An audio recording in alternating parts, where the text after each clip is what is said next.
புத்திசாலி தெனாலிராமன் எப்படி யானையின் எடையை கண்டுபிடித்தார்? வணக்கம் நண்பர்களே, இன்று நாம் இன்னொரு சிரிப்பும் அறிவும் நிறைந்த தெனாலிராமன் கதையை கேட்கப் போகிறோம். வாங்க கதையை தொடங்கலாம். ஒரு நாள் விஜயநகர மன்னர் கிருஷ்ணதேவராயர் அரண்மனையில் அமர்ந்திருந்தார். அவர் ஆர்வமுடன் அரசவையினரிடம் கேட்டார், யாராவது தராசை இல்லாமல் ஒரு யானையின் எடையை கூற முடியுமா என்று கேட்டார். அமைச்சர்கள் எல்லாரும் அதிர்ச்சி அடைந்தனர். ஒரு அமைச்சர் சொன்னார், மன்னா, யானையின் எடையை எப்படி கணிக்க முடியும்? இன்னொருவர், ஆம், எவ்வாறு கூற முடியும்? பெரிய யானையின் எடை யாரும் சொல்ல முடியாது என்றார். அரசவையில் அமைதி நிலவியது. ஆனால் தெனாலிராமன் சிரித்தபடி எழுந்தார்.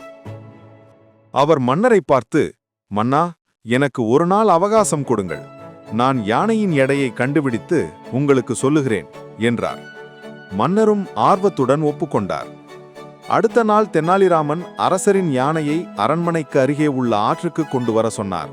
அவர் யானையை ஒரு பெரிய படகில் ஏற்றி வைத்தார். யானை படகில் ஏறும்பொழுது படகு எவ்வளவு மூழ்குகிறது என்பதை தெனாலிராமன் குறித்து கொண்டார். பிறகு யானையை கீழே இறக்கி படகில் அதே அளவு மூழ்கும்படி கற்களை ஏற்றி வைத்தார். முதலில் யானையை ஏற்றிய போது படகு எவ்வளவு மூழ்கியது என்பதை குறித்த அதே அளவிற்கு கற்களை மீண்டும் ஏற்றினேன்.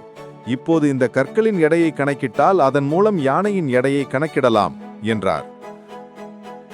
அந்த கற்களை எடைத்தராசில் வைத்து எடையை கண்டுபிடித்து அதன் மூலம் யானையின் எடை இதுதான் என்று தெனாலிராமன் கணக்கை முடித்தார். அனைவரும் அரண்மனைக்கு திரும்பிய போது தெனாலிராமன் மன்னரிடம், மன்னா, உங்கள் யானையின் எடை இதுவாகும் என்று துல்லியமாக சொன்னார். மன்னர் மிகவும் ஆச்சரியமடைந்தார். தெனாலிராமனை பார்த்து, ஒரே படகின் மூலம் யானையின் எடையை அறிந்தாய், உன்னுடைய அறிவுத்திறனே அற்புதம் என்றார்.